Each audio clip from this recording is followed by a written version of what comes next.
성도 여러분 안녕하십니까? 2023년 2월 8일 수요 새벽 말씀 함께 나누겠습니다. 함께 나누실 하나님 말씀은 마태복음 9장 14절에서 26절까지입니다. 본문에서는 예수님의 금식 논쟁과 계속되는 이적에 대한 내용이 기록되어 있습니다. 본문을 통해서 형식적 신앙을 버리고 예수님을 믿음으로 구원과 능력을 얻게 됨에 대해 묵상하겠습니다. 첫째 묵상할 내용은 형식적 신앙을 버려야 한다는 것입니다. 본문 14절에 보시면 그때 요한의 제자들이 예수께 나와 이르되 우리와 바리새인들은 금식하는데 어찌하여 당신의 제자들은 금식하지 아니하나이까? 라고 하였습니다. 여기 보시면 세례 요한의 제자들이 예수님께 나와 금식에 대한 질문을 하였습니다. 그들은 자신들과 바리새인들은 금식하는데 어찌하여 예수님의 제자들은 금식하지 않는지 물었습니다. 예수님 당시 유대인들은 금식 규칙을 가지고 있었습니다. 그들은 일주일에 2번, 월요일과 목요일에 금식해야 한다고 가르쳤습니다. 하지만 이들의 금식 규정은 사람들이 만든 것이었습니다.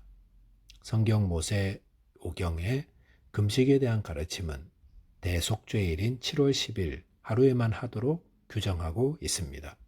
그런데도 바리새인들과 유대 종교 지도자들은 이렇게 일주일에 2번 금식을 해야 구원을 얻는다 라고 가르쳤던 겁니다. 일주일에 2번씩 꼭 금식을 해야 구원 얻는다고 하면 오늘날도 교회 안에 금식의 열풍이 불 것입니다. 하지만 구원은 그런 형식과 절차를 지키는 것으로 얻는 것이 아닙니다. 구원은 예수님을 마음으로 나의 구주로 믿고 또 입으로 시인할 때 얻는다 하였습니다. 즉 구원은 예수님을 믿고 그분과 함께하는 삶입니다. 그러므로 제자들은 구원자 예수님과 함께 있으므로 굳이 금식할 이유가 없었던 겁니다. 본문 15절에 보시면 예수께서 그들에게 이르시되 혼인집 손님들이 신랑과 함께 있을 동안에 슬퍼할 수 있느냐? 그러나 신랑을 빼앗길 날이 이르리니 그때는 금식할 것이니라 라고 하였습니다.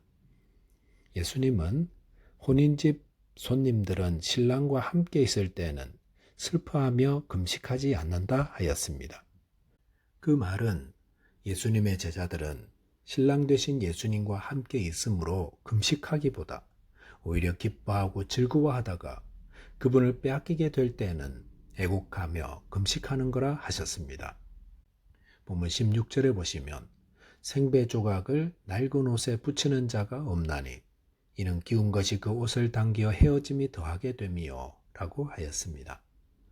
금식 규례와 관련하여 예수님은 생배 조각을 낡은 옷에 붙이는 것으로 설명하셨습니다.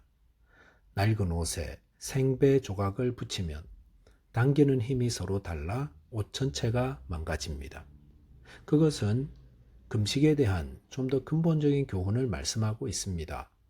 즉 유대인들은 금식을 구원 얻기 위한 방편으로 이해했지만 예수님은 그의 제자들에게 구원은 구원자 예수님과 함께 있을 때 얻는 것이다 가르치는 겁니다. 본문 17절은 동일한 가르침의 다른 표현입니다. 새 포도주를 낡은 가죽 부대에 넣지 아니하나니 그렇게 하면 부대가 터져 포도주도 쏟아지고 부대도 버리게 됨이라. 새 포도주는 새 부대에 넣어야 둘이 다 보존되느니라 라고 하였습니다. 여기서 새 포도주는 예수님의 복음이며 낡은 가죽 부대는 유대교의 구원 교리입니다. 이 둘은 절대로 조화를 이루지 못합니다. 형식과 절차를 지켜 구원을 얻는다는 유대교의 가르침과 오직 예수님을 믿음으로 구원을 얻는다는 가르침 결코 섞여질 수 없습니다. 그런데 이런 모습은 과거에나 또 오늘날에도 계속해서 있습니다.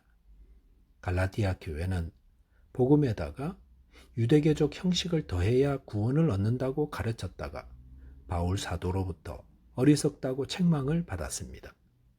오늘날도 예수님을 믿는 믿음에다가 종교 활동을 더 열심히 할수록 구원을 더 잘 받는 것처럼 오해합니다.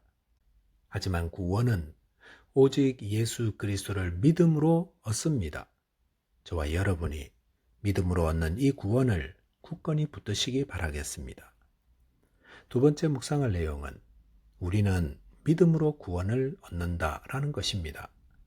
본문 18절에 보시면 예수께서 이 말씀을 하실 때에 한 관리가 와서 절하며 이르되 내 딸이 방금 죽었사오니 오셔서 그 몸에 손을 얹어 주소서 그러면 살겠나이다 하니 라고 하였습니다.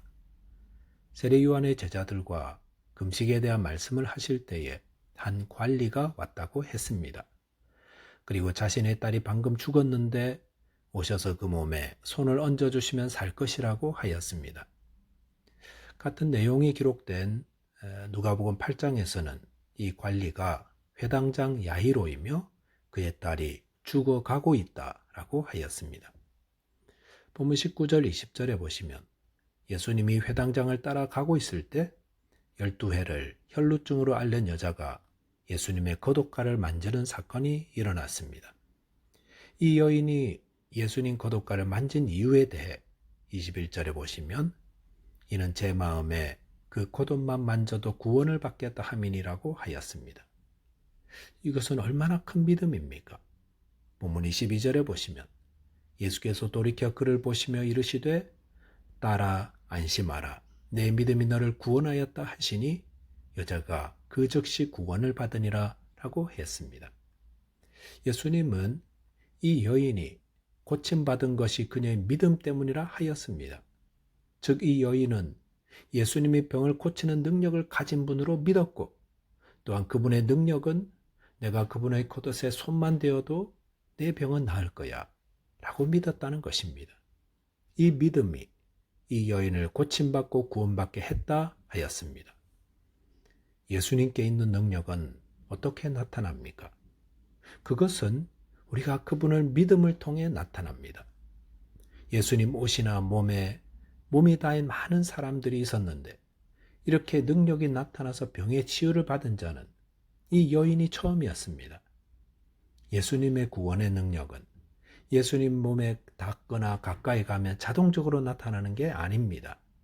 그 구원의 능력은 우리의 믿음을 통해 나타납니다. 믿는 자만이 얻는다는 것입니다. 마태복음이 계속해서 알려주는 교훈이 무엇입니까? 그것은 예수님은 우리를 구원할 왕이시며 그 예수를 믿는 자가 그 구원의 능력을 얻는다는 것입니다.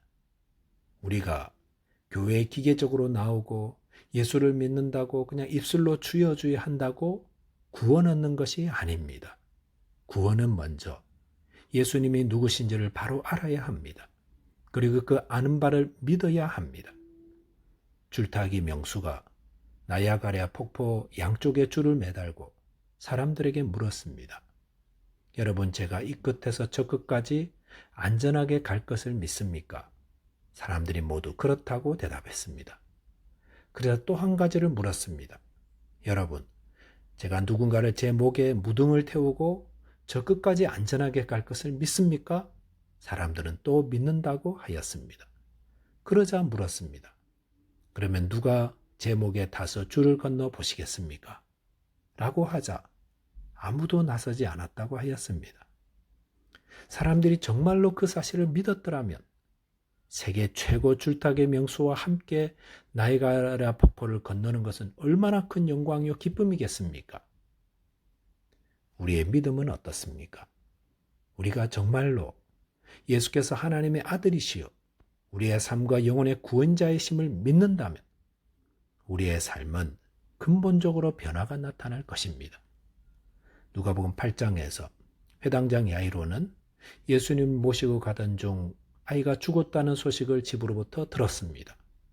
그럴 때에 누가복음 8장 50절에서 예수님은 두려워하지 말고 믿기만 하라 그리하면 딸이 구원을 얻으리라라고 하였습니다. 성도 여러분, 두려워 말고 예수님을 믿으시기 바랍니다. 그러면 구원을 얻습니다. 말씀을 정리하겠습니다. 구원은 형식과 절차를 잘 지켜 얻는 것이 아니라 믿음으로 얻습니다. 저와 여러분께서 왕 되신 예수님을 믿음으로 구원과 능력을 얻게 되시기 바라겠습니다. 기도하겠습니다. 하나님 아버지, 죄인된 저희를 구원하기 위해 예수 그리스도를 보내어 주심을 감사합니다. 이 예수를 믿는 믿음을 더하여 주셔서 주님의 구원과 능력을 얻게 하여 주옵소서. 예수 그리스도 이름으로 기도하옵나이다. 아멘. 오늘도 믿음 안에서 승리하는 하루 되시기 바라겠습니다. 감사합니다.